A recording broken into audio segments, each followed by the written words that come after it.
தலையும் புகழ்தலையும் ஒரு முகமாய் கருதும்படி செவி உரைத்த முத்து குமரன் நீ வறுமையையும் வளமையையும் சமநிலையாய் உணரும்படி மதி கொடுத்த செல்வ குமரன் தடை 100 வந்தாலும் செயல் வெற்றியாக்கி தரும் தாராள குணம் கொண்டவன் நீ வலை வீசும் அறிவுக்கு தொலைவானவானாகி மாறாது அருள் செய்பவன்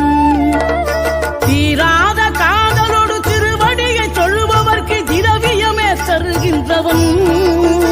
நீதாராள உள்ளமோடு தவக்கோலம் கொண்டு பெறும் தார்மீக பொருள் தந்தவன்